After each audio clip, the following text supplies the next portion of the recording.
Um ótimo dia a todos. Para aqueles que estão nos acompanhando pelo YouTube posteriormente, sempre ressalto a importância de conhecer a Areté, o Centro de Estudos Helênicos e todos os vídeos e aulas, e seminários e palestras já produzidos acerca aqui do nosso núcleo de História.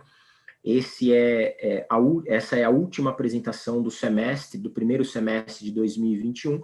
Você consegue ter todos os outros vídeos, as outras aulas, só procurando aqui no nosso canal do YouTube, para que você tenha noção exata do ponto em que estamos falando. Estamos falando da história da Grécia, também história da Turquia. Hoje vamos dividir aí as atenções entre Grécia e Turquia, nos idos de 1922, no momento em que tivemos o final da chamada Grande Catástrofe, a derrota grega, do exército grego, no processo da Ásia Menor, a grande questão que houve em Esmirna, e, posteriormente, o Tratado de Lausanne, que colocou fim, de fato, ao conflito bélico político entre Turquia, Grécia, Armênia e outros estados islâmicos, ou melhor, estados islâmicos, dando origem ao território turco atual. Antes de iniciarmos propriamente dito, eu gostaria de colocar aqui um vídeo do YouTube que eu achei. Aliás, pessoal, colegas da Areté, gostaria de dizer, parabenizar a todos vocês, a todos nós, porque nós somos já no YouTube um dos únicos canais que, quando você digita para procurar sobre termos específicos da Grécia e Turquia, nós somos um dos primeiros a aparecer. Mesmo ainda com poucas visualizações, infelizmente, o que significa que nem todos pesquisam esse tema que trabalhamos, mas não existe no YouTube, pelo menos que eu tive acesso, de conteúdo sobre aquilo que estamos falando, principalmente Tratado de Sèvres, principalmente Tratado de Lausanne, principalmente Grande Catástrofe. Se você fizer qualquer tipo de busca no YouTube, o terceiro ou quarto vídeo já é da Areté, né? Então, isso demonstra o quanto que aquilo que havíamos conversado no passado, o quanto que é importante da Areté, que é a construção de um conhecimento que as pessoas não têm, que eu não tinha, né, e que vocês me dão a oportunidade toda vez que vem aqui pesquisar e trazer alguma coisa nova. Olha só, sobre o Tratado de Lausanne, né? É sempre interessante a gente discutir o porquê que estamos em 2021, por que estamos em 2021 dando tanta atenção a um tratado de 1923. Então, estamos há 98 anos desse tratado. Em 24 de julho faremos 98 anos desse tratado, e quase vai fazer um século, e as pessoas podem se perguntar, e é legítimo que se pergunte, exatamente o porquê que isso interessa para nós, o porquê que interessa, de fato. Será que ficar discutindo tanto uma coisa que faz um século atrás, antes mesmo da Segunda Guerra Mundial, isso tem relevância? E olha só o que eu achei aqui, acredito que vocês consigam ouvir. Se não conseguirem ouvir, me avisem que aí mas eu acho que conseguem ouvir. Vamos lá. Vamos a conocer qué ha estado sucediendo con Grecia y Turquía. Han hecho gala de sus profundas desavenencias históricas, y en vez de lograr que la primera vuelta de un jefe de Estado turco a Grecia pues pueda ser en 65 años y que abriera una nueva agenda positiva, los mandatarios de ambos países se enzarzaron en una disputa sobre el Tratado de Lausana de 1923 y sobre temas religiosos. Así sucedió. Veamos. Un presidente turco desde 1952 prometía ser la ocasión para rebajar tensión y acercar posturas. Las cosas que unen a nuestros dos pueblos en estos momentos difíciles son más que las que nos separan. No fue así. Lo primero que hizo Erdogan al llegar a Atenas fue cuestionar la validez del Tratado de Lausana, el acuerdo de 1923 que delimita las fronteras de Grecia y Turquía. Aseguró que su intención no es cambiar las fronteras, sino actualizar los derechos de las minorías. En cuanto al estatus legal de las dos minorías, en el oriente de Tracia tenemos una minoría musulmana, que puede ser turca, pomaca o romaní, y creemos que hace falta un nuevo pensamiento, que está relacionado con el Tratado de Lausana. Ni el presidente Pavlopoulos ni el primer ministro griego Alexis Tsipras quisieron disimular la incomodidad por las palabras de Erdogan. La verdad es que no entiendo lo que Erdogan plantea. Quiere modernizar, actualizar o cumplir el Tratado de Lausana. Otro de los puntos en los que no se esforzaron por disimular los desacuerdos fue Chipre. La visita no sirvió para acercar posturas, sino para lanzar reproches. Para nosotros este tratado no es negociable ni necesita ninguna actualización. Las desavenencias no se quedaron ahí. También hubo reproches por cuestiones religiosas y abordaron la situación de los militares golpistas que pidieron refugio en Grecia. Tengo 43 años y este tema lleva abierto 43 años.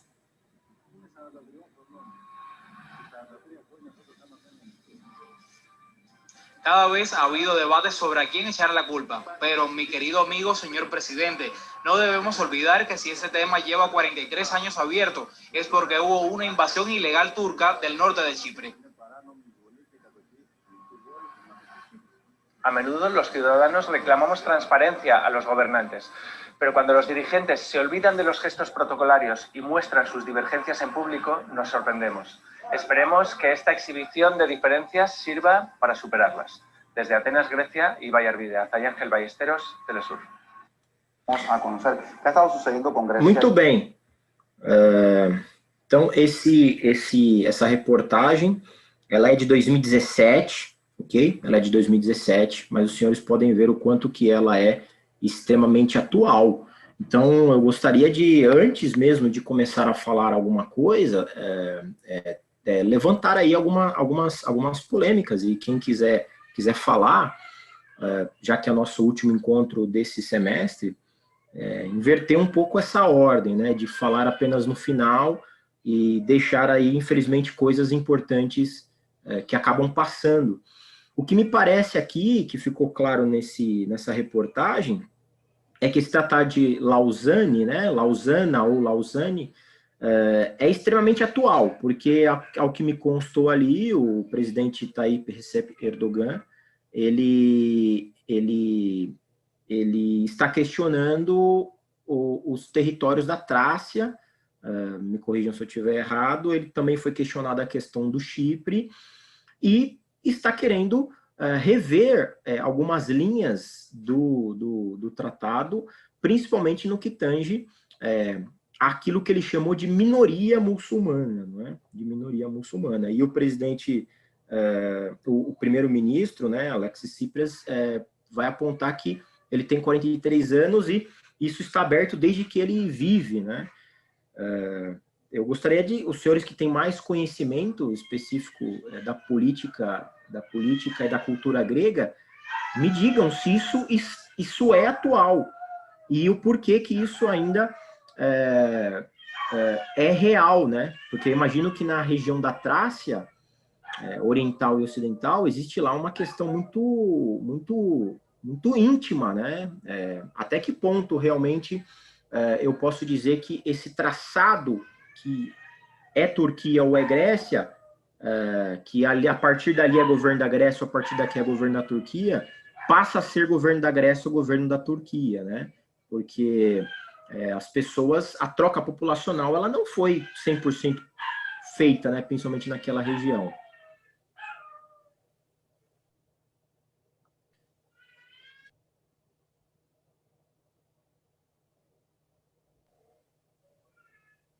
Alguém se aventura a fazer algum comentário antes que eu comece? Rafael, eu Eu acho interessante você dar uma entrada com relação ao tema. Essa questão é extremamente vasta, não? E quando envolve a Trácia também, é mais ainda porque a Trácia é uma consequência que a Grécia não esperava enquanto acontecia esse evento de abandono da Anatólia, certo? O governo da Grécia, a população esperava que a Trácia Oriental ficasse com a Grécia. E existe uma história muito longa a respeito disso, onde os gregos se sentiram traídos pela segunda vez quando tiveram de abandonar a Trácia Oriental.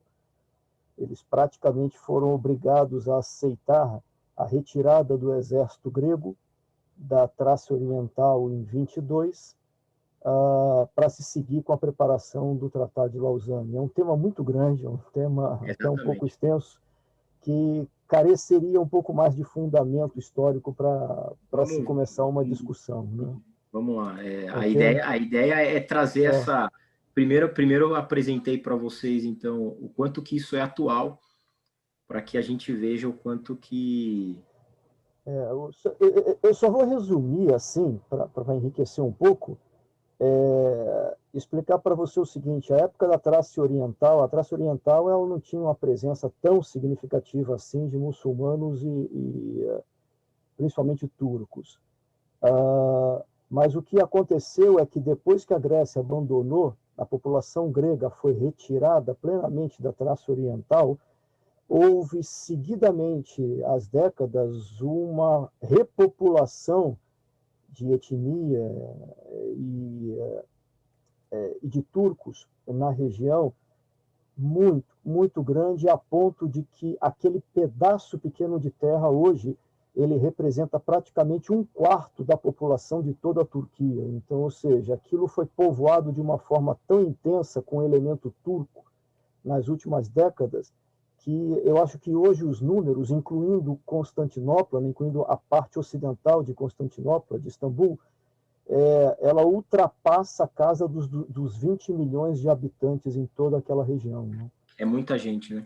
Então, ou seja, a Grécia perdeu muito tendo que abrir mão da Trácia Oriental e, ao mesmo tempo, foi um ganho econômico gigantesco para a Turquia, para a República Turca ter tido essa vantagem de ficar com a Trácia Oriental. Né? Bom, é interessante entrarmos no nosso tema e isso fica para uma próxima discussão. Né? É isso aí. Bom, coloquei a polêmica no pensamento de todo mundo, né? E eu gostaria que gravassem essa expressão que o presidente turco utilizou. Ele está protegendo as minorias. E olha só o que a gente vai encontrar daqui a pouquinho no Tratado de Lausanne. Eu fiz um resumo de todo o tratado. Fiquei lendo aquele tratado, foi muito interessante, porque ele é gigante. E eu vou deixar para vocês essa apresentação, caso alguém tenha interesse, caso alguém nunca tenha lido, os pontos principais do tratado. E vocês vão ver o quanto que o tratado lá em 23 já se preocupava com a proteção das minorias, né? A grande pergunta que se faz é, essas minorias foram de fato protegidas lá do lado turco? Porque ele se arvorou do direito de fazer essa proteção para as minorias muçulmanas dos outros territórios. Agora, as minorias foram protegidas lá? É uma pergunta que se faz. Muito bem.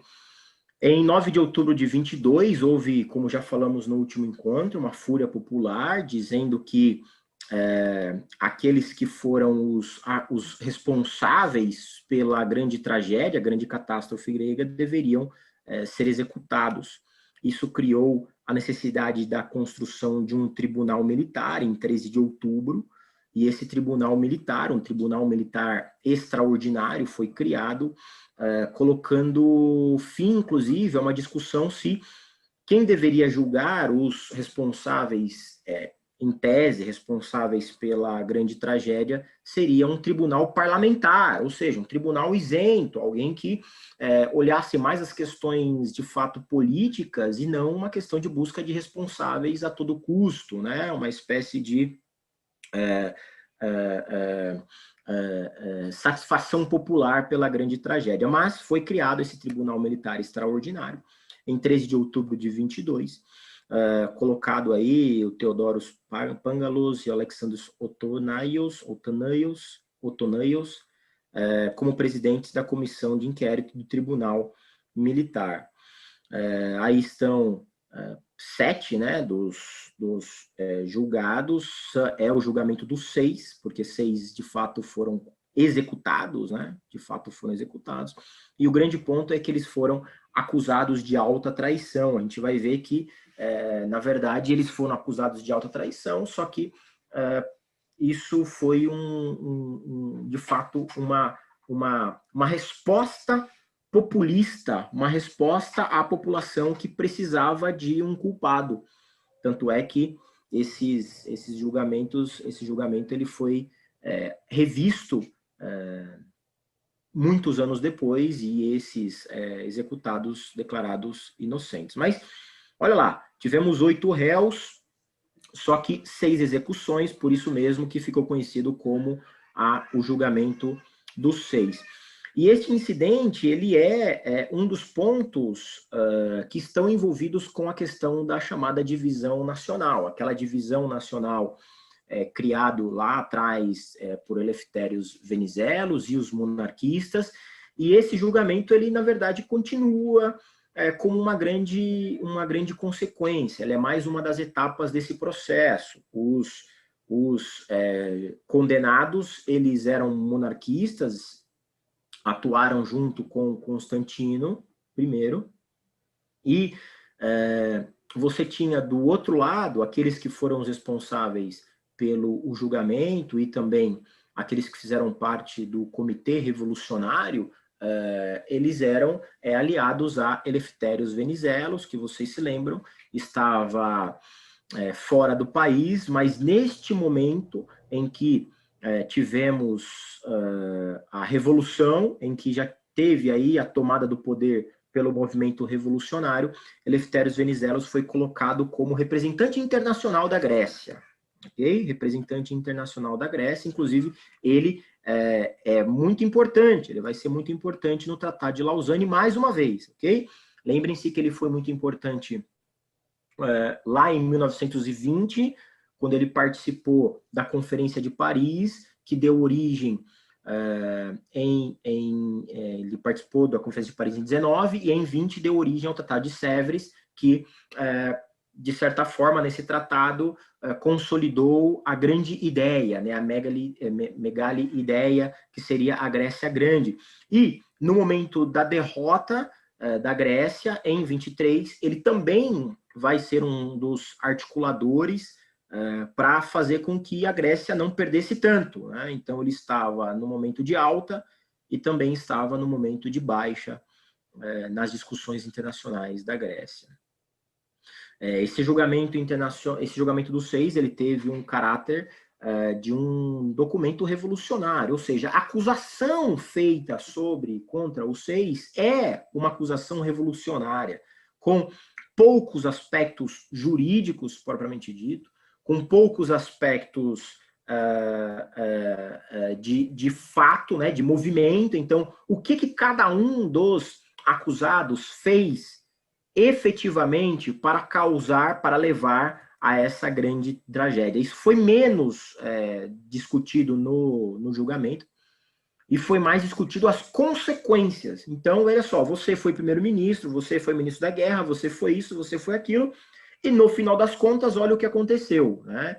Perdemos vidas, perdemos territórios, perdemos toda uma ideia de uma Grécia grande novamente, e, portanto, você deverá ser responsabilizado. Por isso que se diz que é uma espécie de petição, uma espécie de processo revolucionário. E vocês sabem muito melhor que eu que quando estamos falando de uma revolução, principalmente nessa época, né, estamos falando entre guerras, né? Veja que ainda passaremos pelas grandes destruições da Segunda Guerra Mundial. É óbvio que você não poderia esperar muita ponderação daqueles que estavam com o poder em mãos. Então, obviamente, esse documento revolucionário, esse processo que deu origem ao julgamento revolucionário, ele não tinha nenhuma chance de buscar a justiça, buscar a verdade real. Ela tinha a ideia, desde o início, de colocar fim, primeiro, dar uma resposta à população, trazer os culpados, colocar fim àquilo que eles acreditavam que seria a ala monarquista, né? Tanto é que Elefthérios Venizelos ele vai reassumir o poder em 24, né, com a Segunda República Helênica, né, Segunda República Grega, mas eles também queriam, de certa forma, legitimar a revolução.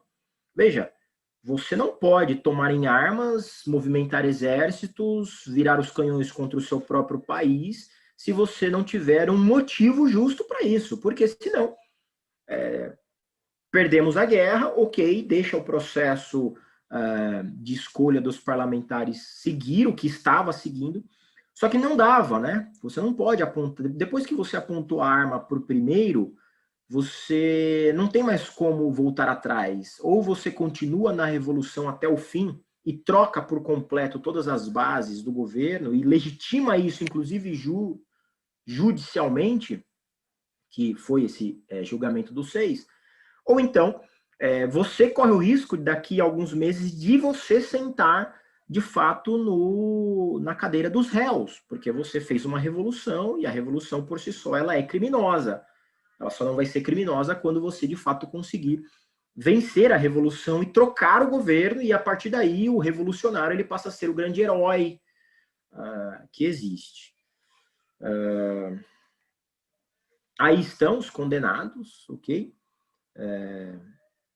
Golnares, líder do Partido do Povo, primeiro-ministro de 21 a 22, e vocês vejam que todos eles, o Golnares ele era o principal, claro, né? E todos eles atuando junto com o partido de Golnares, né? O Petros, ministro das Finanças, e foi primeiro-ministro em 22, o Nicolas Stratos foi primeiro-ministro em 22, apenas alguns dias, mas foi ministro do Interior, o Jorge Baltazes, ministro das Relações Exteriores, o Nicolaus, ministro da Defesa dos Governos, o Jorge, não vou me aventurar a falar o nome não, comandante do Exército, o Goldas, vice-almirante, e o Xenofonte, tenente-geral de ministro dos governos de Golnari.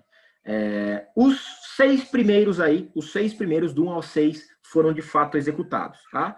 Então, esses foram os 8 julgados e condenados, os 6 primeiros foram executados. Todos foram condenados inicialmente à morte, tá? Depois, os 2 últimos tiveram aí a possibilidade de capitular as suas penas de morte por outras penas, e os 6 primeiros, de fato, foram condenados à morte. Só vou fazer uma referência mais clara ao Golnares, tá? Porque ele é o mais importante mesmo, não vou falar sobre todos não, mas ele principalmente merece aí, né? Em 7 de novembro, o seu advogado, isso de 22, né? Isso de 22, entrou com um pedido de suspensão do julgamento devido à rápida deterioração da saúde. Golnares, que estava com febre, 40 graus, e foi diagnosticado com tifo. Ele permaneceu na clínica sob tratamento até o fim do julgamento, mas o presidente do tribunal negou a possibilidade de interromper o julgamento. E, claro, a partir dessa fonte que eu pesquisei, né, já apresentou aí o que ele achava que uma verdadeira injustiça, ignorando o direito do arguido de se defender. Na manhã do dia 15 de novembro, às 17 horas, um major levou o Golnares da prisão até o tribunal para que ele ouvisse a sentença. E, inclusive, teve uma questão lá, né, ele não queria ir, os médicos proibiram ele de ir em razão do estado de saúde dele, só que esse major teria dito que se ele não fosse, iria levar ele do jeito que ele estava, né, pelado mesmo, só com as roupas ali de baixo. Então ele foi levado, e nesse mesmo dia, então todos foram esses 6 foram condenados à morte.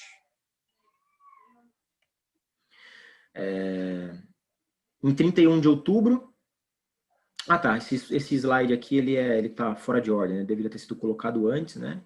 Que 31 de outubro o tribunal se reuniu no antigo parlamento, tem aí os nomes das pessoas que fizeram parte do tribunal, não sei se para vocês tem algum tipo de sentido esses nomes, eventualmente tem, né? Às vezes sempre um aí fala, esse fulano aqui é filho, é sobrinho, ele era irmão de não tal, por isso mesmo que eu coloquei esses nomes, caso algum desses nomes faça sentido para vocês, depois vocês falam.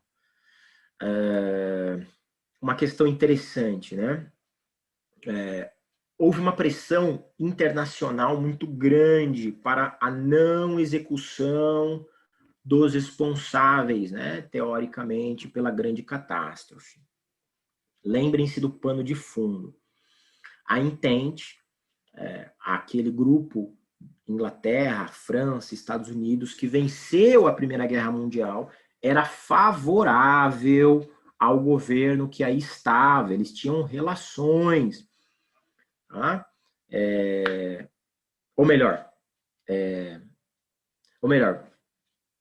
vou me corrigir. Eles não eram favoráveis ao governo que aí estava, porém, houve uma série de questões envolvidas no retorno de Constantino, que era aliado da Áustria, que era aliado da Alemanha, e que, de certa forma, criou um problema com a Turquia, nesse avanço da Grécia com a Turquia, tudo aquilo que foi falado nos últimos eventos. Porém, apesar dessas questões, a Grã-Bretanha, principalmente, mas vários outros países, foram contra a execução desses responsáveis, muito embora eles não fossem inicialmente aliados. O embaixador Lindley, ele pressiona o governo grego, ameaçando de sanções. Foi encaminhada uma carta escrita pedindo direito da apelação dos réus, mas o comitê rejeitou. Okay? O chanceler Nicolaus Politis ficou poucos dias no governo e renunciou em 10 de novembro. E 4 dias depois, nós tivemos, de fato, a ascensão do chamado novo governo. Aí o Gonatas, que era um dos coronéis revolucionários, ele assumiu o governo, ficando por 1 ano e meio, mais ou menos, até 1924, como primeiro-ministro da Grécia. No dia 15 de novembro, às 7h15, veio o veredito final.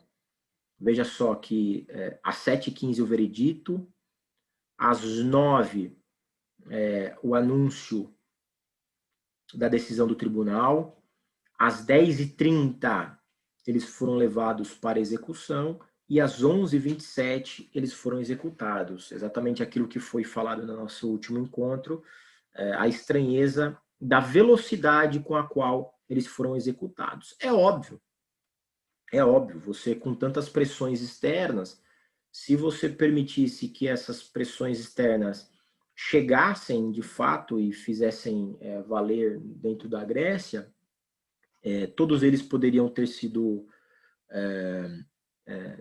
salvos e, claro, uma pessoa salva a partir de uma condenação na cadeia, ela se movimenta novamente para voltar ao poder. E isso não seria, obviamente, interessante para os revolucionários.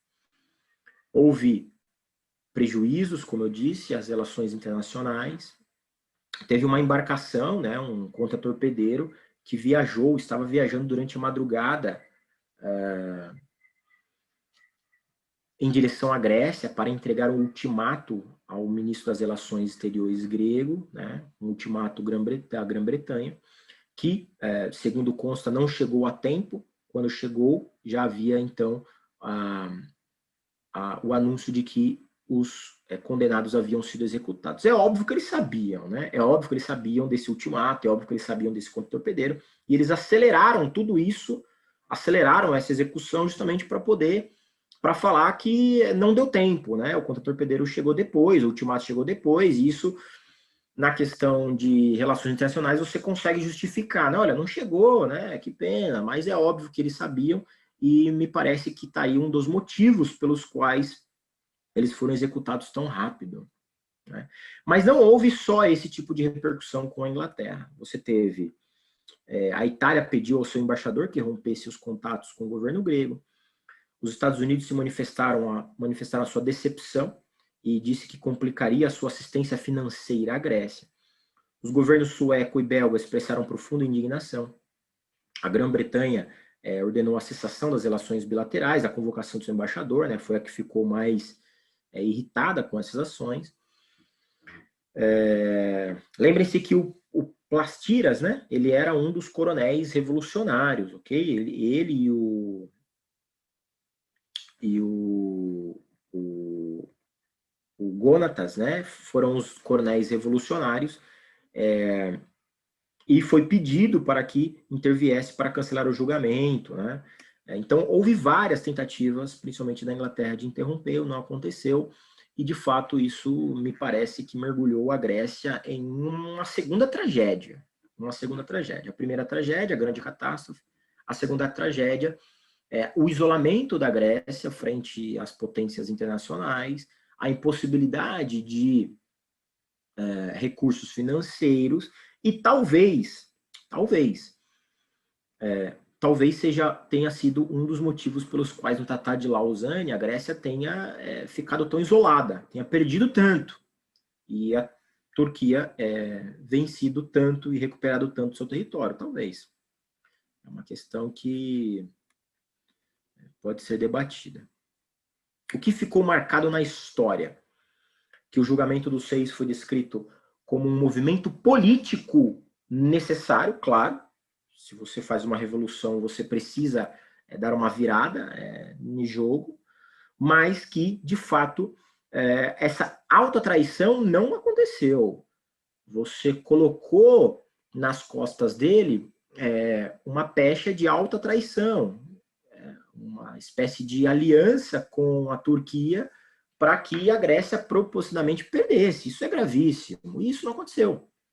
Pode ter acontecido uma série de más gestões, ingerências e fragilidades, talvez um pouco de arrogância, de achar que iria conseguir dominar todo aquele território turco sem nenhum tipo de reação, mas não isso. Tem uma passagem do Elefthérios Venizelos, já na década de 30, final da década de 30, em que ele fala, posteriormente, que ele não havia concordado com a morte dos 6, né?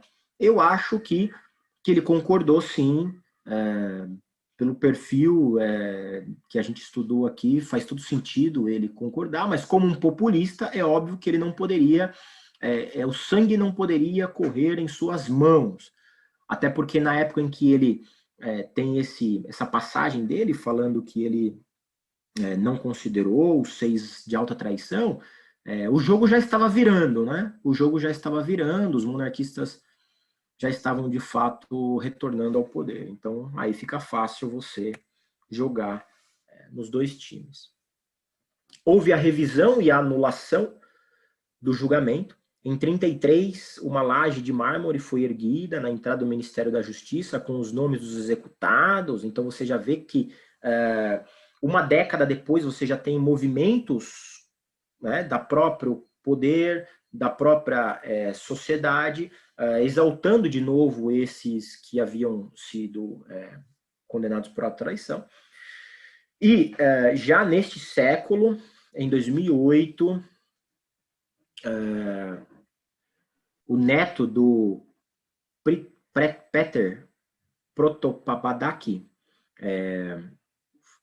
conseguiu um brilhante advogado que fez uma pesquisa histórica, juntou documentos, novos dados e conseguiu solicitar ao Supremo Tribunal grego a anulação da decisão do Tribunal Militar. E após uma investigação, de fato, foi aceito essa possibilidade de rever o julgamento, e em outubro de 2010, os condenados foram absolvidos. Então, os condenados foram absolvidos. Foi isso que aconteceu em 2010. Hoje, o que se fala, então, que se pode falar na história, é que, de fato, não houve autotraição. Aliás, se não houve nem... se eles foram absolvidos, significa que nenhum crime eles cometeram contra a Grécia. O que reforça a tese de que toda a questão, né, da condenação rápida, das questões da divisão nacional, do cisma nacional, né, dividir o país em dois, como foi feito, que me lembra um pouquinho até o Brasil aqui, né, nos idos atuais, nunca haverá vencedores, né? Nunca haverá vencedores. Você tem um novo governo, em que esse novo governo ele teve, novo governo, pensem, né? No final, até o final de 22 estavam envolvidos com esse julgamento, né? Refazer o novo governo.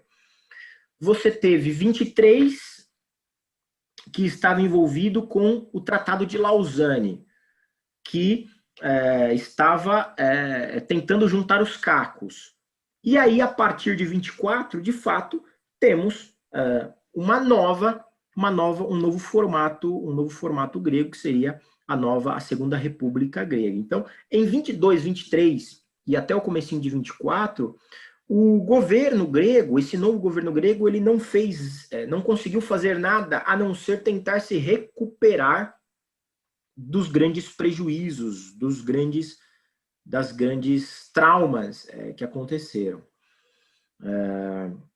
Então, você tem uma série de idas e vindas dentro do ministério, vários postulantes ao primeiro-ministro subiram e ficaram imediatamente por dias, por momentos, ia outro, ou pelo menos a ideia de que subiria um, subiria outro, acabou não acontecendo, nenhum sendo de fato estabilizado, até que os Tilianos Gônatas, um dos revolucionários, de fato assume o ministério da Grécia, e ele fica de novembro de 22 a janeiro de 24, né? Portanto, menos de um ano e meio. Este podemos dizer que foi o período aí do novo governo, e este foi o primeiro-ministro da Grécia que conseguiu se manter. Ele esteve junto com o rei Jorge II, ok? E o sucessor vem o Elefthérios Venizelos. Então, o Elefthérios Venizelos, ele volta ao governo como primeiro-ministro a partir de 24. Você tem como rei o Jorge II, que consegue o trono a partir da renúncia de Constantino, né? Claro, a renúncia forçada, ok? Ele fica de 27 de setembro de 22 a 25 de março de 24 como o rei, até que ocorre a derrubada do reino, né?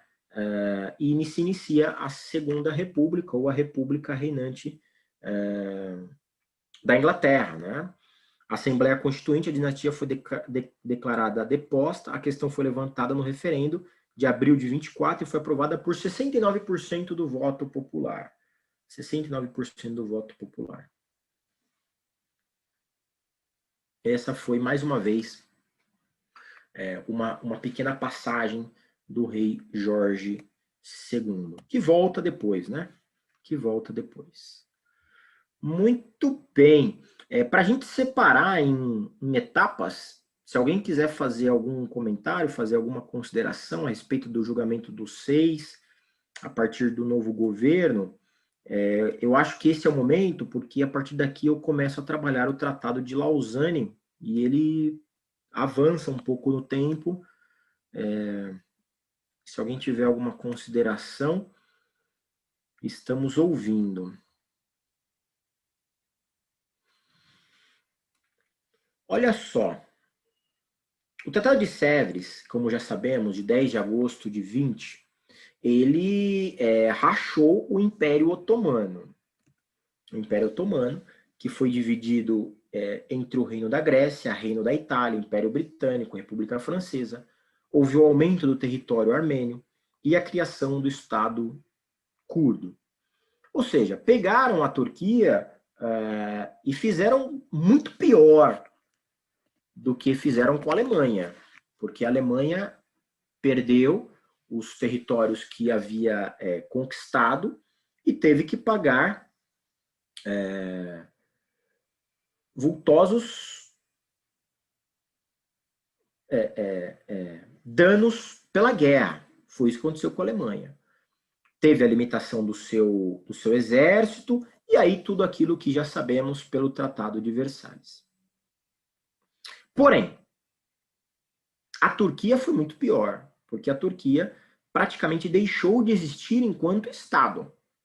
O Império Otomano continuava a existir como um Estado de direito. Então, o sultão continuava lá, né? O formato do governo otomano ainda existiu, tudo bem? Ainda existiu. Existiu até 23, que foi quando o Tratado de Lausanne, de fato, entrou em vigor. Mas o Império Otomano deixou de existir. E como eu já havia falado no último encontro, toda vez que você coloca alguém com a faca no pescoço numa quina e não tem para onde sair, né, você pressiona demais, aquele que está lutando, ele está lutando pela sua sobrevivência, pela sua extinção ou não. Ele não está lutando mais por um território aqui, ali, porque seria bom para o meu mercado, não. E o que fizeram com o Império Otomano, de fato, foi destruir o Império Otomano. Para quem não se lembra, eu trouxe aqui os mapas novamente e a gente vai ver o quanto que o Império Otomano foi rachado, foi cortado no meio. Lembrem-se, pensem que o Império Otomano ele já era um império que estava diminuindo de tamanho ao longo dos séculos, mas ele era gigante. Ele pegava boa parte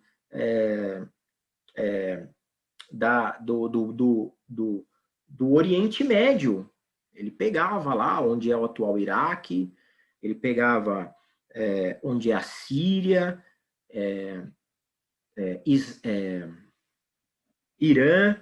Então você tinha um monstro de um país, claro que aos cacos, né, sobrevivendo aos cacos, mas você tinha um Império Otomano que, apesar de todas as dificuldades na década de 10, ele entrou numa guerra para aumentar o seu tamanho nos Balcãs, a chamada Guerra dos Balcãs, em 12 e 13. Quer dizer, o Império Otomano, apesar de todos falarem que seria o velho da Europa, aquele que já estava sendo destruído, ele não se via desse jeito, né?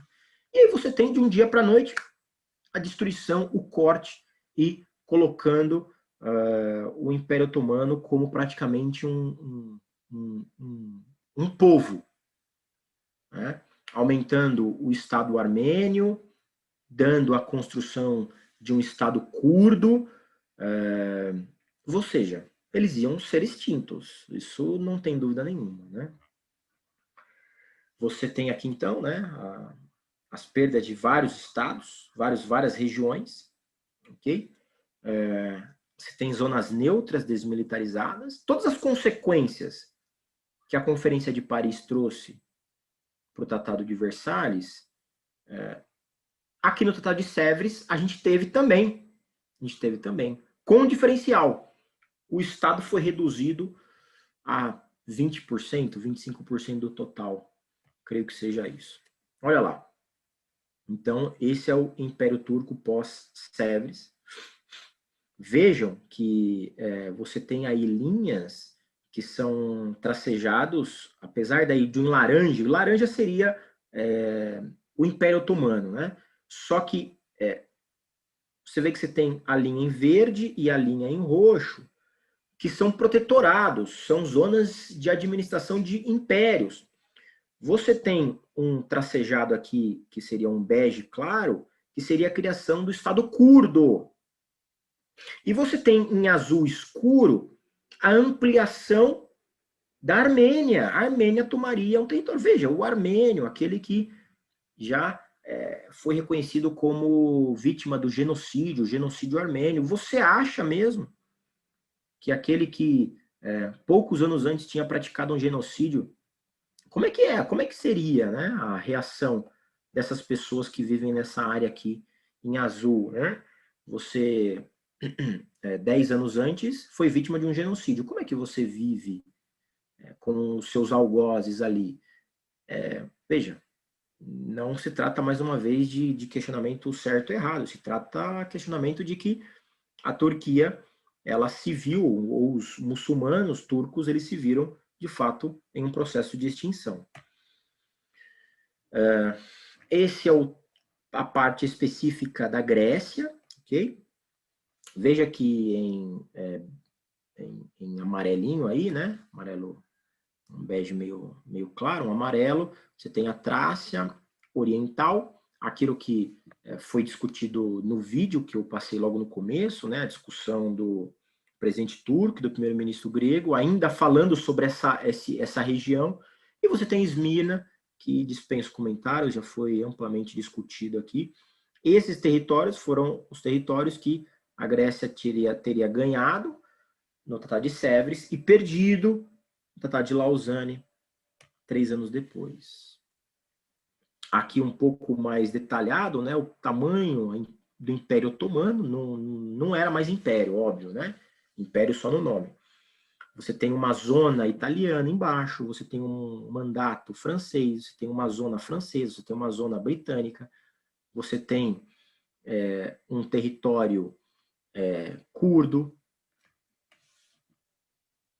Mais uma vez, as duas regiões que interessam a Grécia, que foram os responsáveis aí pela grande catástrofe. O responsável, Mustafa Kemal Atatürk, também dispensa comentários, amplamente discutido nos últimos encontros. E esse foi o território turco após o Tratado de Lausanne, ou Lausana, em 23 de julho, 23 para 24 de julho de 1923. Lausana é uma região na Suíça, em que você percebe que, além dos territórios aqui a oeste de Esmirna e da Trácia Oriental, você tem um ganho aqui a leste, que é a região da Armênia, né? a Armênia turca, e você tem, claro, nem há que se falar aqui em Estado curdo, nunca houve, mas essas pessoas continuam existindo, continuam vivendo neste mesmo lugar. Agora, o que no Tratado de Lausanne ficou claro, né? Que aí a Turquia nem quis discutir, a Turquia abriu mão de cara. As regiões da Síria, do Iraque, do Irã, que são as regiões mais abaixo, mais ao sul, essas de fato a Turquia, a nova Turquia, né? De fato, ele abriu mão desses trechos. Né? Uma pequena passagem da Armênia. Esse aí é o estado atual armênio, que foi tentado, de certa maneira, progredir aqui. Né? Uma pequena passagem. Em 1920, a Armênia já havia sido invadida, ok? Ou seja, você estava na vigência do Tratado de Sèvres, ele tinha acabado de ser assinado, e houve a criação da República da Armênia, ok? Só que imediatamente o Império Otomano invadiu, as forças revolucionárias turcas invadiram, E foi um conflito, e já em 2 de dezembro de 1920, o Tratado de Alexandropol encerrou a guerra, e de fato os armênios perderam aquele território que seria da República Armênia Turca. Então eles já perderam, então eles já voltaram para o lugar deles, né? O tratado forçou os armênios a se desmilitarizarem, ceder mais de 50% do seu território de antes da guerra, quer dizer, perderam mais do que tinham, e abrir mão da chamada Armênia Wilsoniano.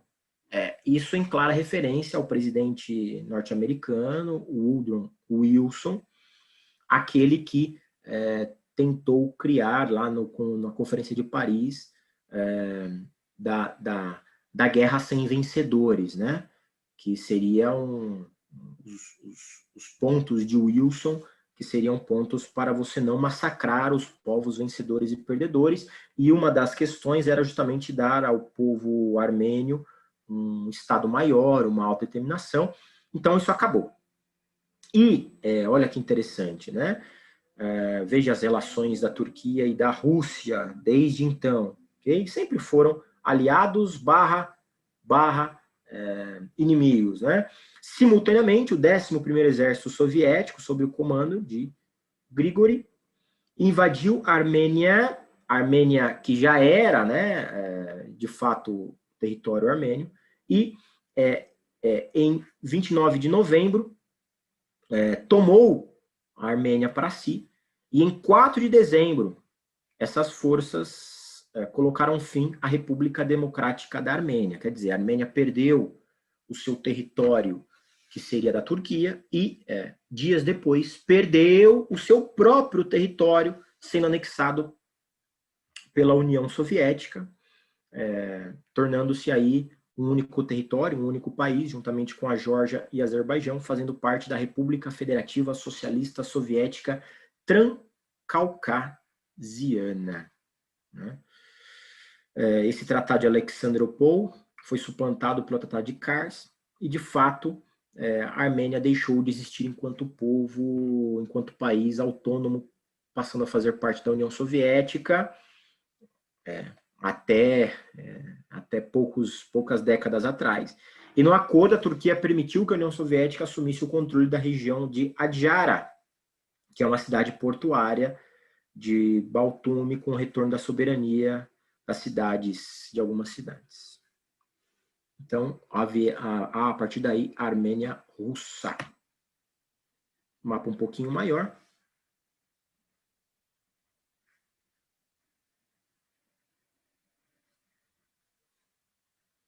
Essa é a sofrida Armênia. Muito bem. Aqui, trouxe aqui o brasão, né? O brasão de armas da República Democrática da Armênia, né? Que durou aí meses. E o brasão de armas da República Socialista Soviética da Armênia na sequência. Legal. Esse tratado de Lausanne, ele aboliu o Tratado de Sèvres. Ele, de fato,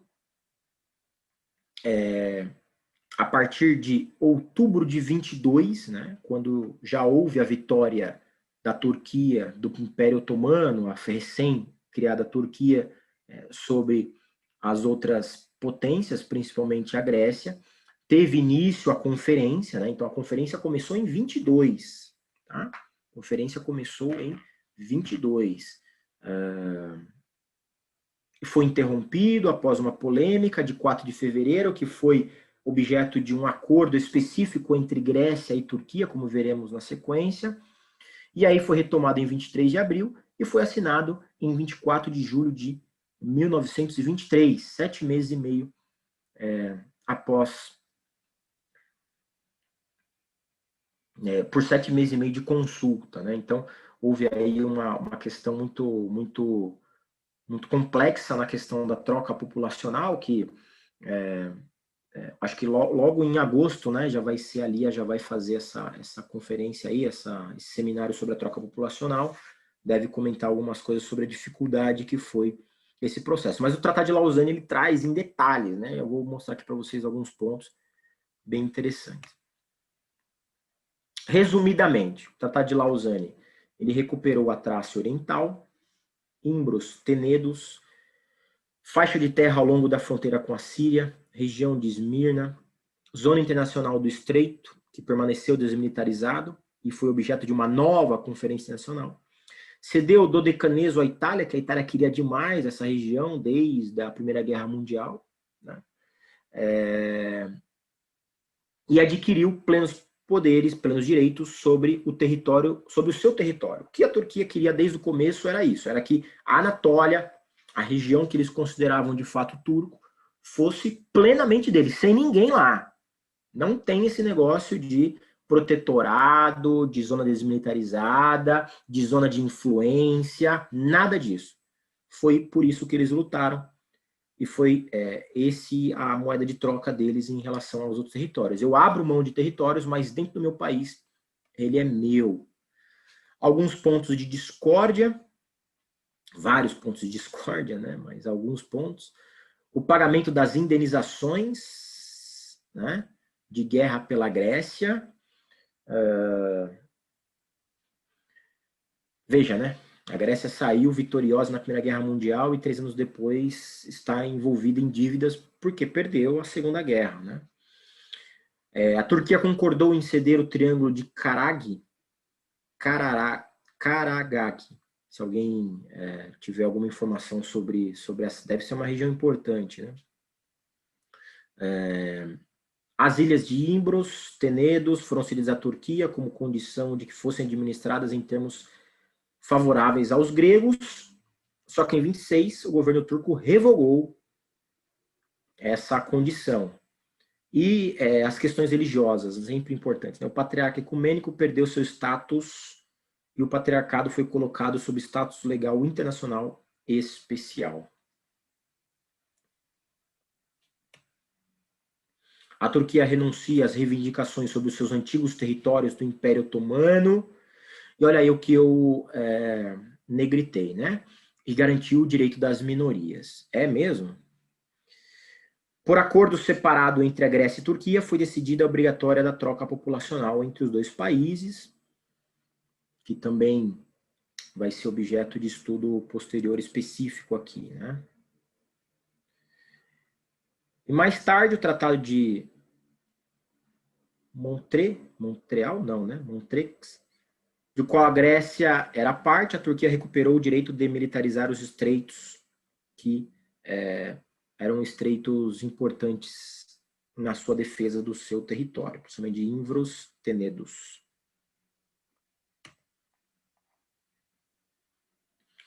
A troca de minorias ocorreu...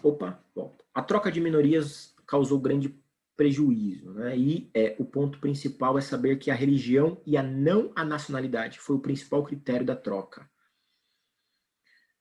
Esses números, obviamente que esses números devem ser contestados, né? Por quem conhece, pela Lia, mas eu trouxe aqui um primeiro apontamento que eu encontrei. Se tiver alguma questão,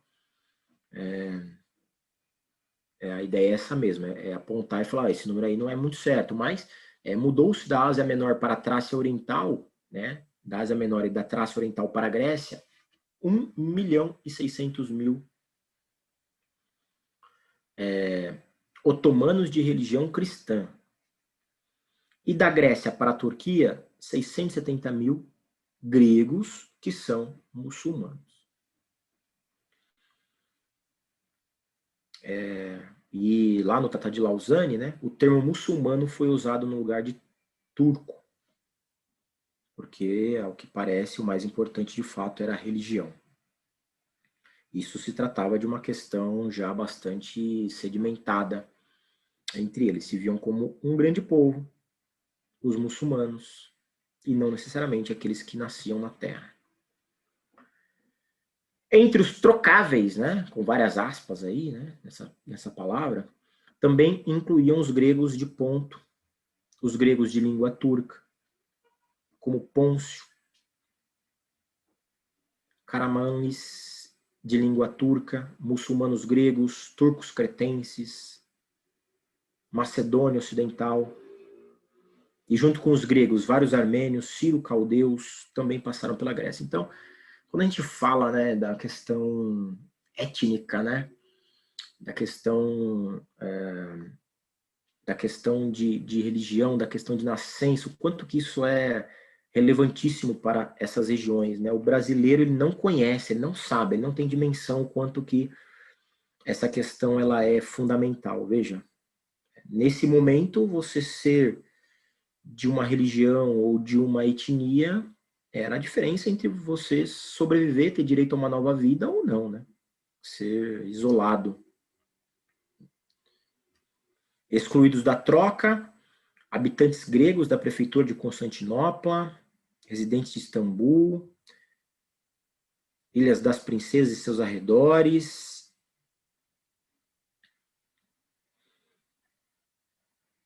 e 110 mil muçulmanos da Trácia Ocidental permaneceram na Grécia.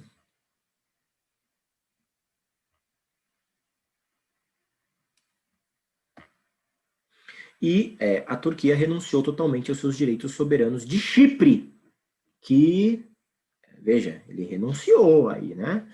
Sabemos que não é bem assim, né? Tanto é que o presidente turco questionou isso aí de novo naquela reportagem que eu mostrei. Mas tá aí, renunciou. A partir daqui eu faço então um pequeno apanhado, né, sem querer ser muito detalhista, mas de alguns dispositivos, alguns artigos que me parecem ser mais importantes. São vários slides, eu não vou passar por todos, alguns eu vou mostrar, porque eu vou deixar essa apresentação com vocês, os links de onde eu tirei, que é sites gregos mesmo, né? Vocês podem ler em grego, né? E aí a tradução foi feita pelo Google. Então ela deve ter várias inconsistências, obviamente, mas os links eles remetem diretamente aos sites gregos, que me pareceram bastante confiáveis. Mas eu acho que é interessante ver, né, na origem alguns dispositivos de artigos, porque senão a gente fica só no resumo, né? No resumo, o que aconteceu no Tratado de Lausanne, isso e aquilo, tá? Mas o que o dispositivo falou? E essa questão, por exemplo, das minorias foi bem interessante, né? Eles já se preocupavam com isso lá, né? Na prática, outra coisa. Mas algumas partes do Tratado de Lausanne, que são mais de 200 artigos, muito preocupado com contratos, com seguro de vida, com segurança da marinha, com propriedade industrial, com tribunal arbitrário conjunto, né? Então, se tivesse algum conflito entre alguma região da Trácia, quem queria resolver se aquela rua, se aquela propriedade deveria ser de quem? Então, eles criaram um tribunal arbitrário conjunto. Eles falaram de fato sobre o tratado, sobre o transporte, questão de saúde, prisioneiros de guerra, jurisdição, contrato comercial. Foi uma parte gigante, né? Porque, óbvio, você tem contrato. Você tem uma empresa, você tem uma indústria, você tem um contrato que está em vigor, em que ocorria lá na Trácia, de venda de mercadorias de um lado para o outro, e aí? Você não tem mais direito de passar? Aquele que eu devo entregar 100 sacas de trigo, me deve tanto a da primeira parcela, da segunda... Como é que fica isso? Então, esse Tratado de Lausanne, ele chegou a esse nível de detalhamento. E alguns anexos muito importantes. Veja aqui no item 2, né? Convenção sobre a fronteira da Trácia. Tá? O 3, protocolos gregos e turcos, assinados em 30 de janeiro de 23, que houve uma grande polêmica em cima desse protocolo, né? Teve que haver uma consulta populacional para saber, né?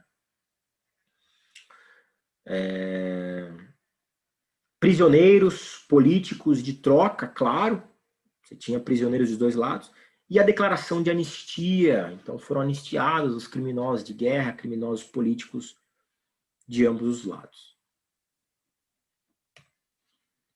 Então aqui vou tentar ser simplista, tá? Vou tentar ser rápido sem ser simplista, melhor dizendo, né? Então artigo 13, ele trata das condições políticas, e aí eu vou chamar a atenção para vocês as partes mais importantes, né?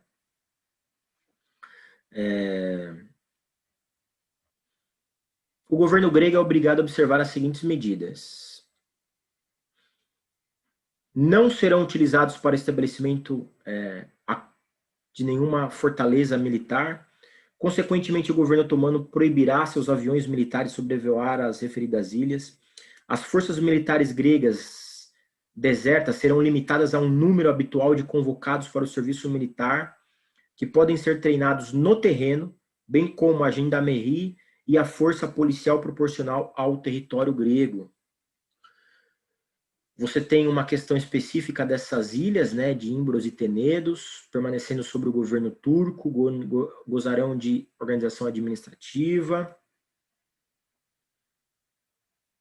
Olha aqui que interessante, ó, a manutenção da ordem neles será assegurada por policiais recrutados entre a população indígena, aos cuidados da citada administração local, né? Quer dizer, a ideia é de você não aumentar tropas nessas regiões relevantes. A Turquia, artigo 15, ó, então não é resumo, é o próprio texto do artigo. Artigo 15, a Turquia abre mão em favor da Itália de todos os direitos e títulos sobre as ilhas listadas abaixo. A saber, né, Rhodes, e aí uma série de ilhas, ok? Ó, artigo 17, é o texto do artigo. A renúncia da Turquia de todos os seus direitos e títulos sobre o Egito, Sudão, e é considerada desde muito tempo antes. A Turquia, ó, que é muito importante, né? A Turquia fez questão de colocar. A Turquia está isenta de qualquer obrigação de pagar empréstimos otomanos. Olha aí, tanto de anos que os otomanos já estavam pedindo empréstimos, né?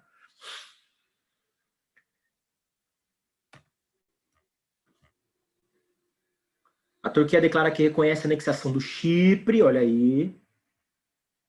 Os turcos estabelecidos na ilha do Chipre em 14 adquirirão cidadania britânica, né? Podem, no entanto, exercer o seu direito de escolha a favor da nacionalidade turca durante 2 anos após a entrada em vigor. Então, o tratado ele é muito detalhista com relação a isso, né? A possibilidade de você... você mora em tal região, você passa a ser de qual nacionalidade a partir de então? Existe possibilidade de você mudar? Isso foi muito detalhado. A Turquia é obrigada a reconhecer a plena validade do Tratado de Paz, as convenções adicionais. A Turquia declara que reconhece aceitar as fronteiras da Alemanha, Áustria, Bulgária, Grécia, Hungria, Polônia, Romênia, o Estado servo, croata, eslovênio, Estado da Tchecoslováquia. Os cidadãos franceses, marroquinos e tunisianos, né, ficarão sempre sujeitos na Turquia ao mesmo tratamento de outros nacionais franceses. E são todas disposições especiais. A cidadania. Os nacionais turcos estabelecidos nos territórios atenienses, por força da disposição do presente tratado, serão deportados para a Turquia, tornando-se automaticamente, e nos termos do direito interno, nacionais do Estado para o território para o qual serão transferidos. Pessoas com mais de 18 anos que renunciarem à cidadania turca e adquirirem automaticamente uma nova cidadania terão direito a votar a favor da nacionalidade turca em 2 anos, a voltar, né? Após a entrada em vigor deste tratado. Minorias, né? Acho que aqui para mim foi o que mais chamou a atenção. A Turquia compromete-se que serão reconhecidos como leis fundamentais, tais como nenhuma lei, regulamento, ato de conflito contra... Não, é mais aqui o 38, ó. O governo turco compromete-se a proporcionar a todo o povo turco proteção plena e completa de sua vida e liberdade, independente do seu nascimento, nacionalidade, língua, raça ou religião. Quando você lê um artigo desse, você até chora de emoção, né? Lindo. Será? Todos os residentes da Turquia têm direito a divulgar livre, pública e privadamente, privadamente significa, né, que você não pode levantar a fé em via pública, né, em qualquer lugar, né? Qualquer fé, religião ou crença que a prática não deseja, que a prática não desejável é incompatível com a ordem pública e bons costumes. O grande problema é esse, né? O que seria a ordem pública e bons costumes? Mas você já percebe aí que, diferentemente do Estado otomano, a nova Turquia ela renuncia a um Estado confessional, né? Ela renuncia a um Estado ligado à religião. Teoricamente, a Turquia, desde o Tratado de Lausanne, é um Estado leigo, laico ou não confessional, um Estado que não está ligado às linhas religiosas. De fato, a gente acredita que seja isso, pelo menos é isso que está sendo dito desde então, mas vocês podem dizer melhor que eu se isso de fato é real. As minorias não muçulmanas gozarão de total liberdade de movimento, migração, sujeito, claro, ao de todos os cidadãos turcos. Os cidadãos turcos pertencentes a minorias não muçulmanas gozarão dos mesmos direitos civis e políticos dos muçulmanos.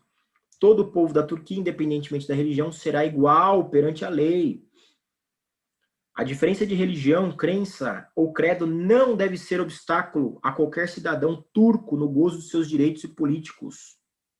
E os curdos? O que acontece com os curdos, né? Nenhuma restrição será imposta ao livre uso de qualquer cidadão turco ou qualquer língua, seja em relações privadas ou comerciais, na forma da religião.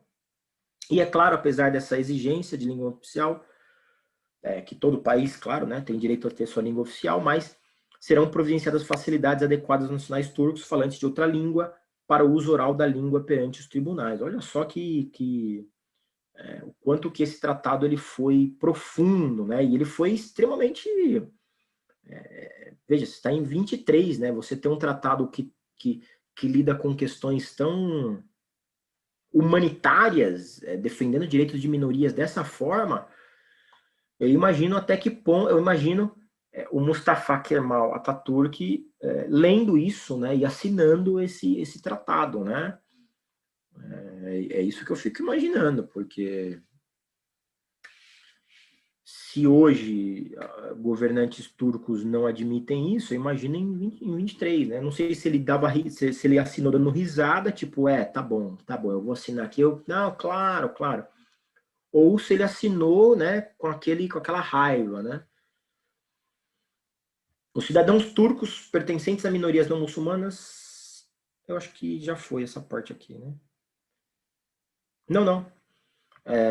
Gozarão legalmente e de fato da mesma proteção e das mesmas garantias de outros nacionais turcos e terão, em particular, igual direito a recomendar, dirigir, supervisionar, caridade, religião, institucionais, escolas, tudo. Ou seja, está dizendo que eles podem trabalhar onde eles quiserem, fazer o que eles quiserem. Nas cidades e regiões onde há uma proporção significativa de cidadãos não muçulmanos, o governo turco fornecerá educação pública, instalações apropriadas, para garantir que as escolas primárias forneçam a mesma língua de instrução dos cidadãos turcos. Essa disposição não impede que o governo turco torne o ensino de língua turca obrigatória. Até aí, aqui no Brasil também é assim, né? Muito bem, deixa eu avançar aqui, porque senão é muita questão das minorias, mas vocês percebam como o Tratado de Lausanne ele pretendeu igualar isso daqui, né? E as medidas que serão elaboradas, compostas em número igual, aqui, em caso de litígio, o governo turco e o Conselho da Liga das Nações nomearão conjuntamente um árbitro. Então, o que está se dizendo aqui? Que a Liga das Nações, que foi aquela liga que não deu certo, que tinha como ideia preservar a paz mundial, que sabemos que não deu certo, porque, de fato, a Segunda Guerra Mundial veio pesado, a Liga das Nações deixou de existir. A Turquia deveria respeitar a Liga das Nações, e a Liga das Nações passava a fazer parte, inclusive, desse gerenciamento de questões de litígio dentro da Turquia com relação às minorias, para impedir, claro, um novo massacre. O governo turco é obrigado a fornecer a toda a proteção às igrejas, sinagogas, cemitérios e outras instituições religiosas das minorias. Bom, e você tem aqui, eu vou avançar porque veja o quanto de dispositivos relacionados com minorias, né? Eu chamo a atenção de vocês porque o próprio presidente turco comentou a questão das minorias, né? A minoria buscando proteger a minoria muçulmana em outros lugares, principalmente na Trácia. Essas imagens eu não consegui verificar a origem delas, mas elas estavam no mesmo documento, lá do site grego, né? Eles estavam totalmente fora de ordem. Então, infelizmente, eu não posso dizer para vocês quem são, aonde são, mas eles estavam no mesmo documento. Então, eu resolvi trazer como aí um processo de investigação, caso alguém reconheça alguma dessas figuras aí, depois possa dizer.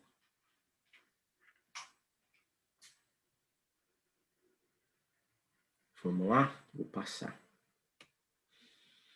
Você teve vários dispositivos tratando dos termos financeiros e da dívida pública do Império Otomano. Basicamente, a Turquia renunciou tudo aquilo que o Império Otomano devia, basicamente isso.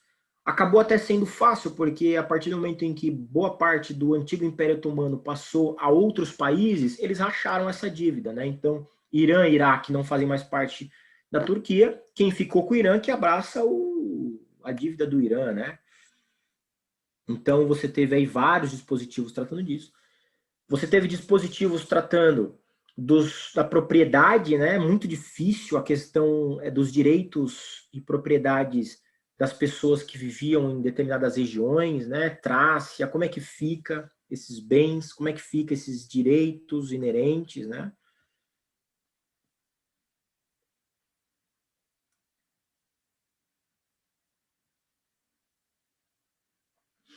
Olha o que fala que é o artigo 65. Os bens, direitos e interesses existentes no território da Turquia permanecerão turcos no momento da entrada em vigor do presente tratado e pertencerão às pessoas que eram nacionais dos aliados em 29 de outubro de 1914. Então, eles fazem várias remissões a todo tempo, em momentos do início da Primeira Guerra, remissões antes da Guerra dos Balcãs, pós-Guerra dos Balcãs, porque desde o início da Guerra dos Balcãs você teve um movimento, né, muito elástico do território turco, que avançou, que perdeu, né, que perdeu mais e aí que retornou agora. Então, você fala aí, foi em um ano, demorou quanto para fazer o Tratado de Lausanne? Um ano? Para mim é um pouco, né, porque são muitos detalhes.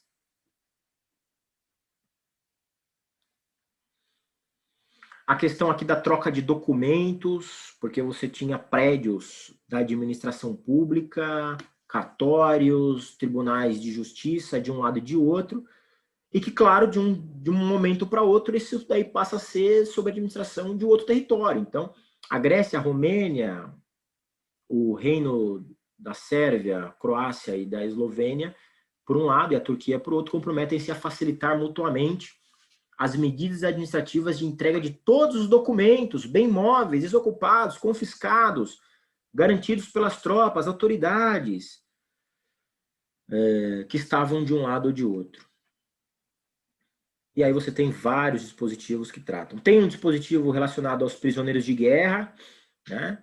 A troca dos prisioneiros de guerra e civis detidos pela Grécia e pela Turquia, objeto de um acordo especial entre as potências assinado em 23. Túmulos eu achei muito interessante, né? Isso é legal.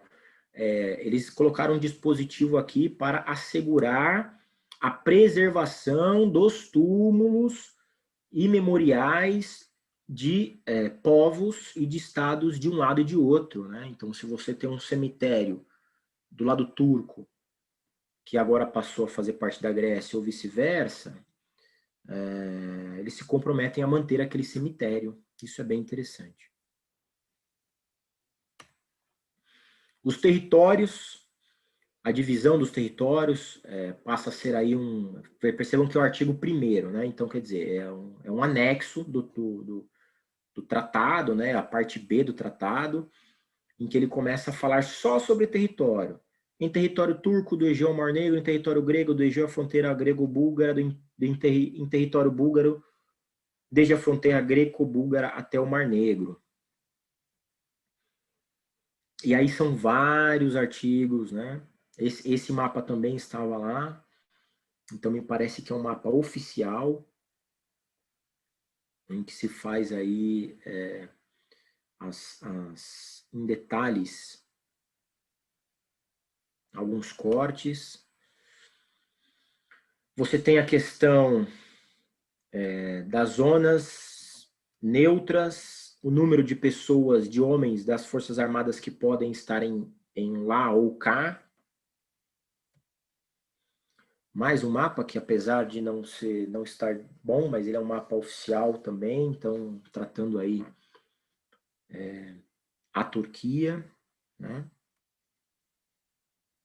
Em detalhes, né? Você tem esse mapa que já vimos ele de várias outras maneiras, mas também aqui é um mapa oficial, em que fica claro para a gente aí as áreas em verde, os territórios que passam a fazer parte da Turquia agora, Esmirna e a Trácia Oriental.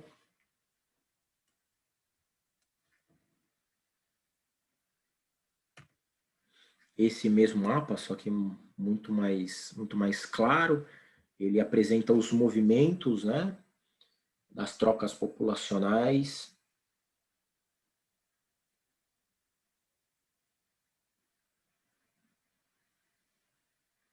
É complicado, né? Sinceramente, eu não consigo imaginar. Eu não consigo imaginar o que é você fazer durante parte da sua vida, 5, 6 anos, 10 anos, morando na sua casa, de um território, e aí depois você tem que ir para outro território baseado simplesmente porque você tem a mesma religião, porque o seu avô... de fato, esse é o grande conflito étnico, né? Que nós aqui do Brasil, a gente não entende. A gente não entende. A gente acha que a questão brasileira relacionada ao racismo, a diferenças populacionais de Nordeste, Sul, a gente acha que isso a gente olha para esses povos, aí nos Balcãs, Turquia, Grécia, e a gente tenta comparar com nós aqui, mas não é, né? São coisas que remontam a séculos, milhares de anos, né? Eu sei que a gente passou aqui por algumas apresentações, eu lembro bem o Domingos falando belamente sobre a origem dos búlgaros, né? Lá atrás, anos atrás, falando da origem, como é que eles vêm, como é que eles não... Quer dizer, é muito forte isso, né?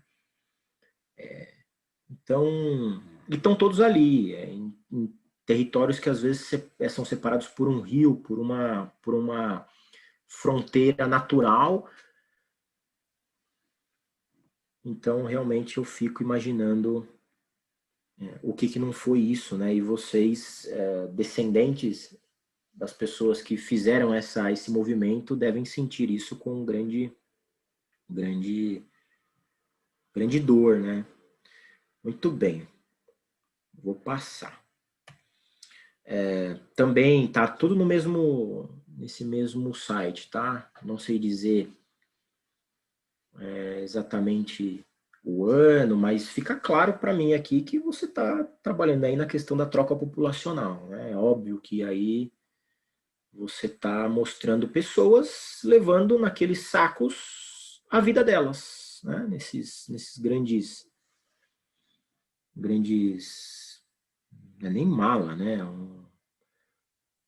Um saco amarrado a vida dela. Tem crianças aqui, né, gente? Aqui, ó. Essas crianças aqui, quem que são? São os seus pais, né? Seus mesmos, né, que eu tô falando, né? Os seus avós, né? Pode ser qualquer um deles. Você tá levando a sua vida aí, né? Então é uma imagem, apesar da gente não saber exatamente quando, mas é uma imagem emocionante, né? Tivemos aqui a declaração de anistia. Nenhum residente na Turquia, respectivamente, ou na Grécia, será assediado, abusado na Grécia ou na Turquia, sob qualquer pretexto, devido à sua conduta militar ou política, devido à assistência prestada pelas potências estrangeiras. E vejam que eles remontam lá também desde o início da Primeira Guerra Mundial, né? Ou seja, eles estão anistiando todo mundo desde o início da Primeira Guerra Mundial. Nenhum dos habitantes dos territórios expulsos da Turquia ao abrigo do denominado Tratado de Paz, que será perseguido ou abusado.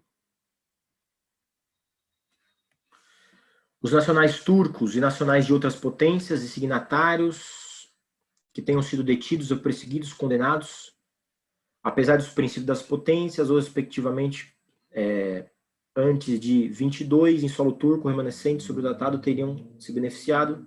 Então eles estão buscando alcançar o maior número de pessoas para pagar tudo. A ideia é essa, né? Anistia é isso. Se você não tiver anistia irrestrita, você sempre vai deixar problemas. Muito bem, minha gente. Encerro aqui a nossa apresentação com essa imagem. Passo a palavra para os colegas.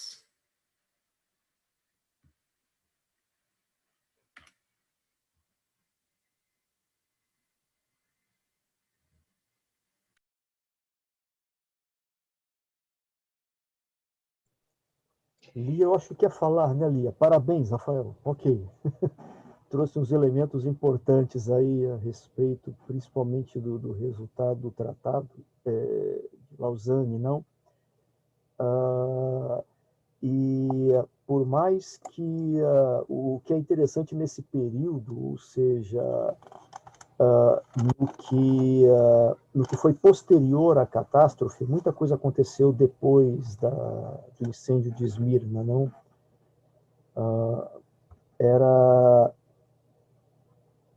Ocorreram muitos fatos nessa história, nesse período, em que é até difícil você colocar, eu vou dar um exemplo aqui, colocar em xeque, ou tentar julgar se efetivamente os 6 executados cometeram ou não crimes, não é? Crimes de guerra eu acho que cometeram, crimes contra a população podem ter cometido também. Mas eu queria só jogar alguns elementos aqui, onde você fez um desfecho com relação ao julgamento dos 6, em que os 6, a posteriori, 7 anos depois, eles começou um questionamento se eles eram merecedores ou não de terem sido condenados e, quiçá, levado ao extremo a questão da execução. É interessante se levantar o seguinte: em 2008, eles foram absolvidos não porque se confirmou que não cometeram crimes, mas eles foram absolvidos por uma linha de defesa moderna na qual se questionou: eles não eram patriotas? O que eles fizeram foi contra o reino da Grécia? O que esses 6, controlando praticamente as decisões da nação, não mereceram a honra de ter defendido uma nação, um povo?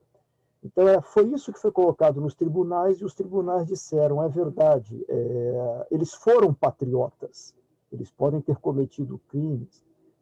A verdade é que eles foram dirigir uma nação na qual a estrada já estava pavimentada, a Grécia já estava na Anatólia, o exército já estava, de uma certa forma, seguindo os caminhos da Entente, não? Ou seja, tomando decisões difíceis. Mas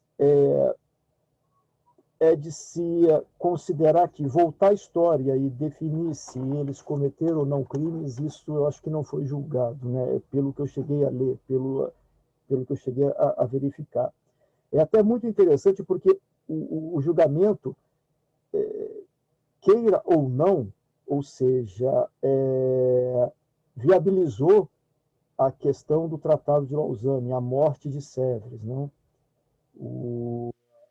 Houve uma situação muito diferente, porque quando a catástrofe ocorreu, como consequência, você teve desabrigados, você teve opressão relacionado à etnia, à religião.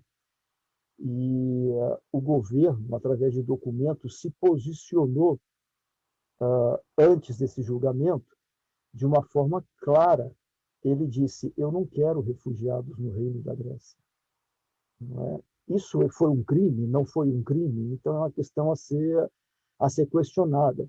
Existe uma carta clara do Gunares dizendo para o Stergiaves, né, em Esmirna: não mande a população, o exército vai voltar para a Grécia.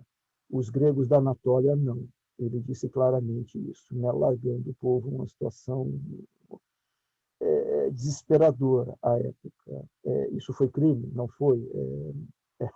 São pontos assim dos quais é difícil julgar até todos, né? Inclusive o Tribunal Militar, que foi colocado à época com uma necessidade clara de atendimento à revolta do povo. Eu havia comentado até na apresentação minha que o Stergiaves, quando largou Esmirna, ele começou com o comissionamento administrativo daquela região enorme de Avim, né, Esmirna, e quando ele abandonou a cidade, depois que ele largou Esmirna, ele não pisou no reino da Grécia. Aliás, ele não pisou nem em Constantinopla, que foi onde o navio desembarcou, quis desembarcar ele.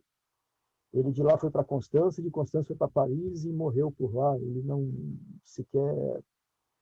Isso por quê? Porque a população pedia a cabeça dele. Bom, isso foi uma página que você contou, fechou e partiu para Lausanne. Não? E Lausanne é que tentou remendar efetivamente toda essa página da história. E você comentou muito bem, Lausanne demorou a ser assinado por uma série de razões e também ocorreram, à época, resistências por parte da Grécia, porque ela não queria perder a Trácia Oriental. Não é? A Trácia Oriental não era uma questão de desalojar gregos que ficavam lá durante uma geração. Ali falávamos uma história milenar, não é? Desenraizar populações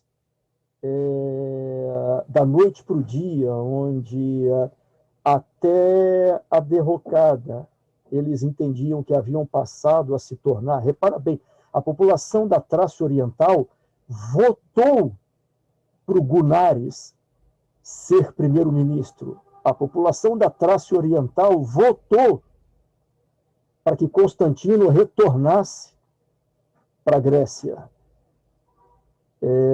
E essa mesma população que colocou o seu voto, ela da noite para o dia foi dito: pegue as roupas, largue o que você tem em casa e saia daí. Essa foi a ordem que o Kemal deu e a Grécia obedeceu, certo? A Trácia Oriental, claro, ela entrou dentro do Tratado de Lausanne praticamente como moeda econômica negociada à época através dos Venizelos para que a Grécia apagasse as suas dívidas de guerra levantadas ou acusadas pelo Kemal, não é?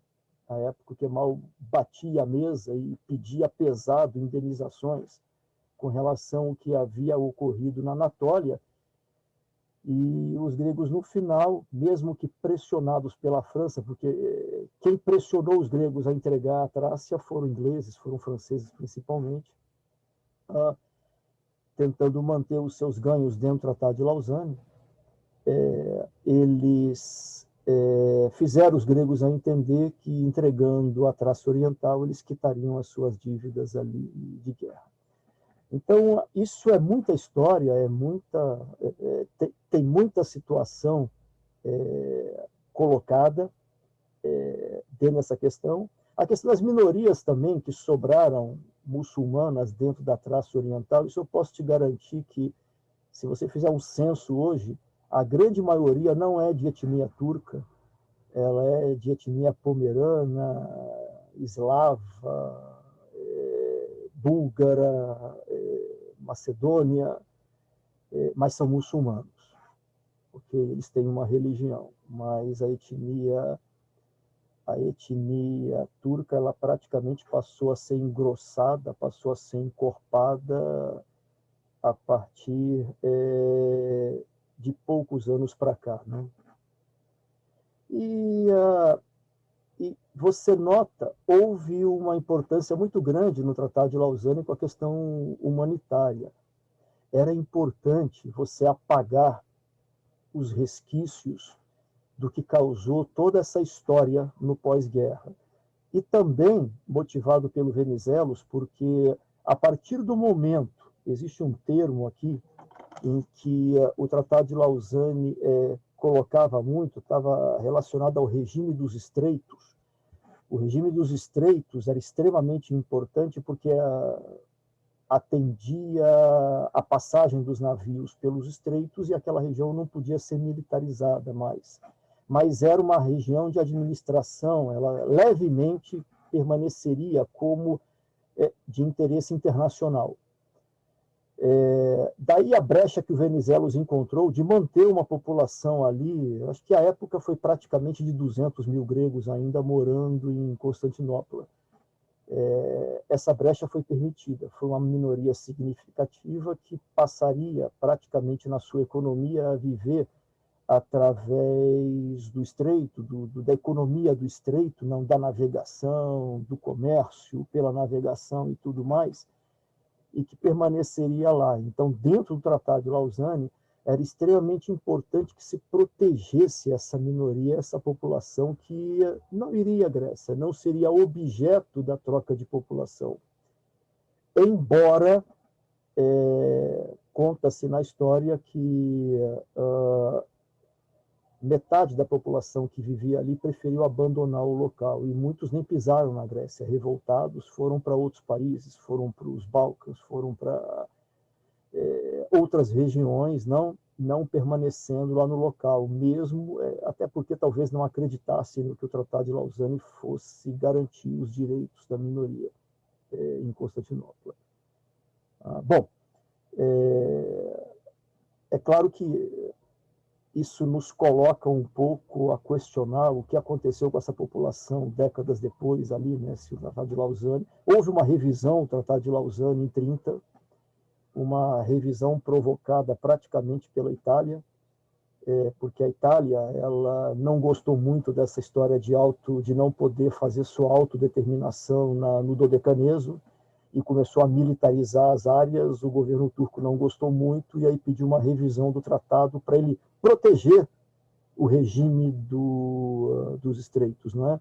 A colocar bases militares e proteger os estreitos, que se sentia ameaçado pelo regime fascista à época. Bom, isso é outro tema, isso é uma questão para discutir lá na frente, mas que remete aí a nova página na história causada pelo Tratado de Lausanne, um tratado extremamente importante que você debulhou aí bastante, né? Bom, eu não queria me delongar, só queria ressaltar esses pontos assim que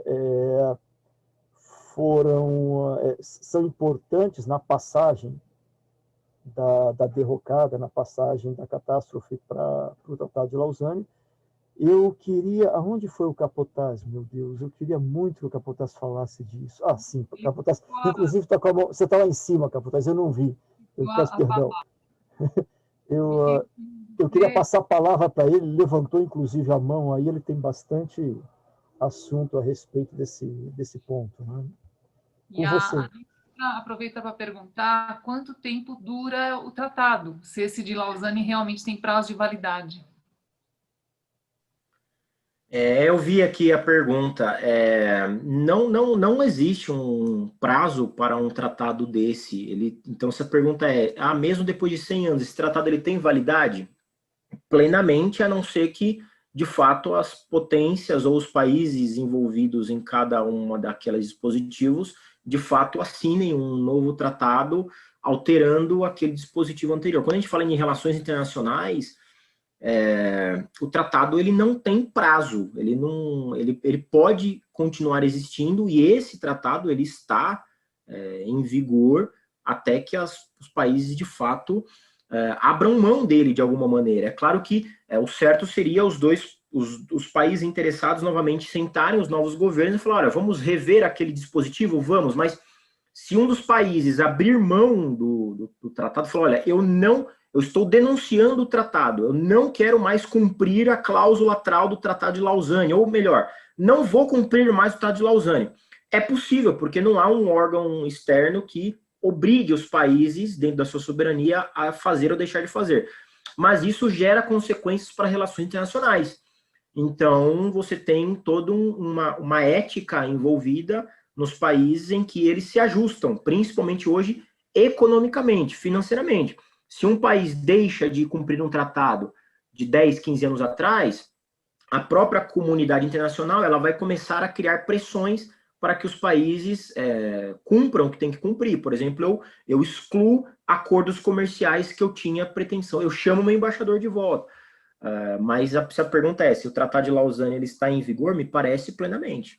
E o vídeo que eu trouxe aí de 2017, ele deixa claro que eles estão discutindo esse tratado ainda. Então. Eu vou dar um exemplo no que o Rafael comentou. Lausanne previa, ele foi tão específico que previu que tipo de navio podia passar pelo estreito. Limitado em número de navios pela frota, se precisasse passar. Quando surgiram os porta-aviões, o Tratado de Lausanne já estava desatualizado. E aí precisou se discutir ou ser tratado. Isso é muito interessante, essa pergunta aí com relação à validade e também o que a modernidade traz para o impacto do tratado. Não é? Caputaz, com você. Bom,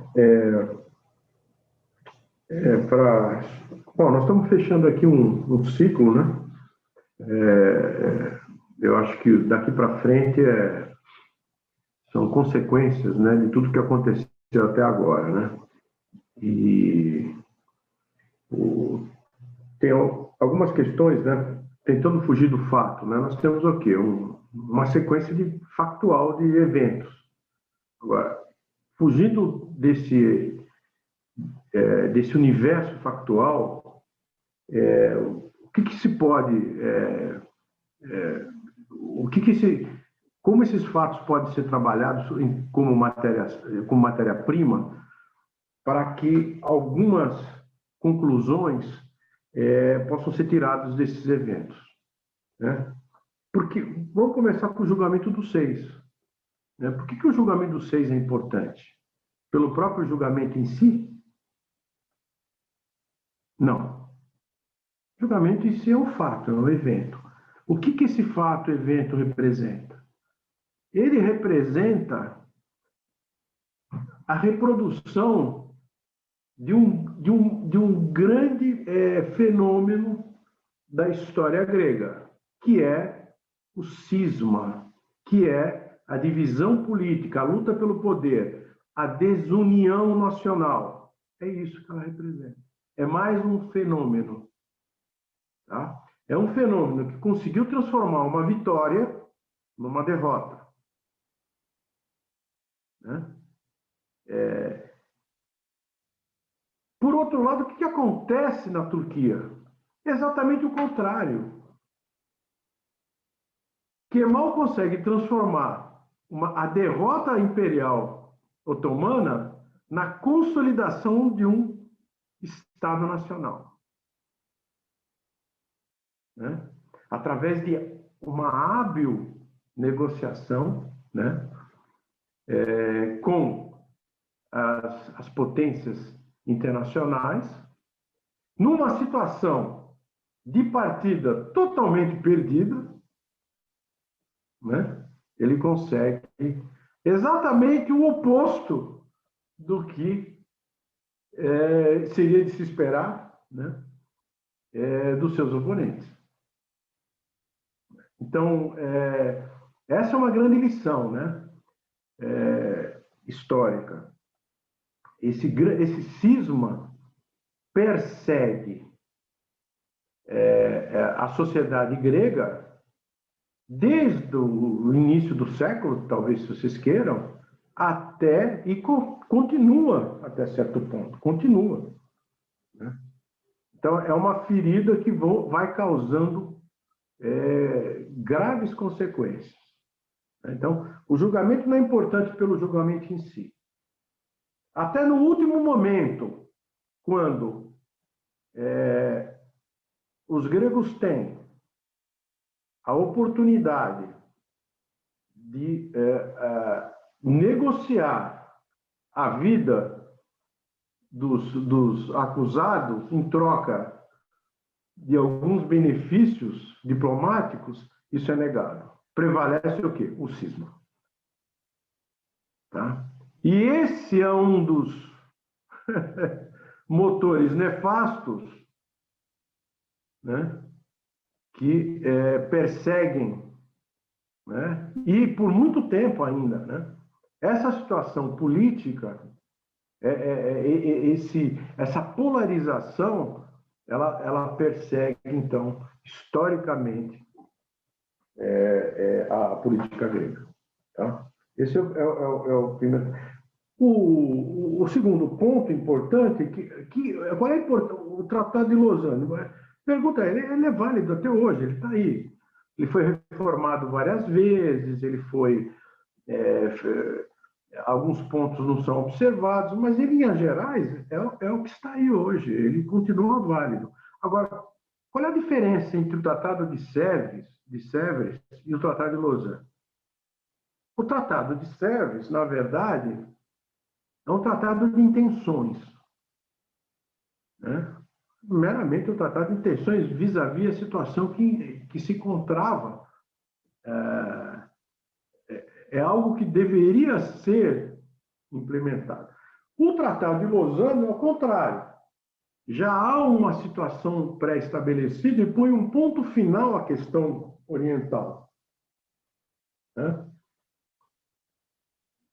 O Tratado de Sèvres a sorte está lançada, persigam então os seus objetivos. É mais ou menos isso, né? Se dá a chance, por quê? Porque é uma situação totalmente instável, né, de um pós-guerra em que o Império Otomano está totalmente esfacelado e se necessita de uma potência estável que sirva aos interesses das grandes potências. Ela não existe. A Grécia é um candidato. Bom, a gente já sabe a história. O Tratado de Lausanne não. Ele já reconhece, olha, os dados já foram lançados, né? E esses são os resultados, então vamos estabelecer aqui a ordem. E a Turquia, então, um novo Estado nacional, passa a ser a grande potência estabilizadora da região, né? Oriunda de uma série de negociações, etc., que envolve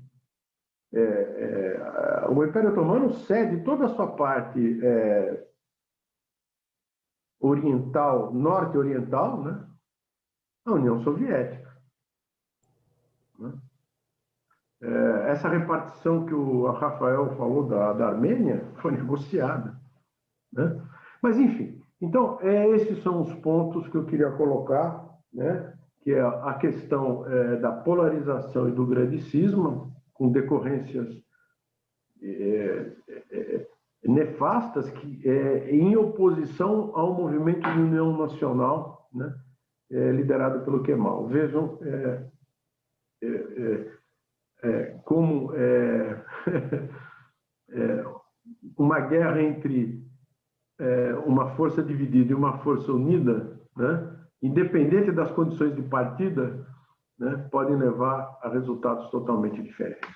Uhum. É isso que eu queria colocar. Eu queria colocar uma atualidade. O que ocorre, visitando a Ilha Príncipe, tem uma escola religiosa, teológica, digamos, e ela é proibida de funcionar porque eles não podem dizer que não pode haver uma escola grega, mas eles proibiram as escolas estrangeiras de funcionar em Constantinopla. e consideraram esta escola como sendo estrangeira. Com esse fato, os padres não têm educação religiosa e não pode haver vocações sacerdotais. E, para acabarem aos poucos com a religião ortodoxa, eles criaram uma obrigatoriedade do Papa ser nato da Turquia. Não pode vir um grego nascido na Grécia para ser Papa. Ele tem que ter nascido em território turco. E é o caso do patriarca. Desculpa, patriarca. O patriarca atual é nascido em Nivros. Embora, e como eles consideram como território turco, ele pode ser patriarca. Era isso.